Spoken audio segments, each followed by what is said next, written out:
Hello guys, welcome to our channel. நம்ம channel name உங்கள் எல்லாருக்கும் தெரியும். நம்ம ஃபேமிலியில் நியூ ஜாயின் வருங்க. நம்ம சேனலில் சப்ஸ்கிரைப் பண்ணுங்கள். நம்ம சேனல் நேம் வந்து கேரளா லாட்டரி ட்ரெண்டிங் கெஸிங். நீங்கள் ஃபஸ்ட் டைம் வந்திருக்கீங்கன்னா நம்ம சேனலை சப்ஸ்கிரைப் பண்ணுங்கள், சப்போர்ட் பண்ணுங்கள்.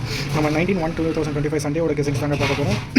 ஆல் போர்டில் வந்து என்ன கொடுத்துருக்கோம்னா 9-4 கொடுத்துருக்கோம். ஏபிபிசியில் வந்து பார்த்தீங்கன்னா 10-0-1 65-56 61 16 15-51 கொடுத்துருக்கோம். 3 டிஜிட்டில் வந்து பார்த்தீங்கன்னா 102 202 350 053 00201 இதான் என்னோட கெஸிங்ஸ், என்னோட ப்ரெடிக்ஷன்ஸ். உங்களோட கெஸிங்ஸ் என்ன இருக்குன்றது நீங்கள் கமெண்ட் பண்ணுங்கள். இது எப்படி நான் கெஸ் பண்ணுறது வந்து பாருங்கள். 474 × 99 அதை மல்டிப்ளை பண்ணிங்கன்னா இது ஒரு வேல்யூ வரும். அந்த வேல்யூ வந்து 9. ஆல் போர்டில் வந்து பார்த்தீங்கன்னா 9 கொடுத்துருக்கேன். அப்புறம் வந்து இது வந்து மல்டிப்ளை இன்ட்டு ஆப்போசிட் பண்ணி ரூட் எடுக்கும். ரூட் எடுத்திங்கன்னா இந்த வேல்யூ வரும். இந்த வேல்யூ வந்து அதை கொலாபரேஷன் பண்ணி இந்த வேல்யூஸ் போட்டிருக்கேன். இதில் வந்து பார்த்தீங்கன்னா பி போர்டில் வந்து பார்த்தீங்கன்னா 2 இல்லைனா 7, சி போர்டில் வந்து பார்த்தீங்கன்னா 3 இல்லைனா 8. இதுதான் என்னோட கெஸிங்ஸ் அண்ட் ப்ரெடிக்ஷன். உங்களுக்கு என்ன கெஸிங்ஸ் வருதோ அதை பார்க்க அப்ளை பண்ணுங்கள். தேங்க்யூ ஃபார் வாட்சிங். பாய்.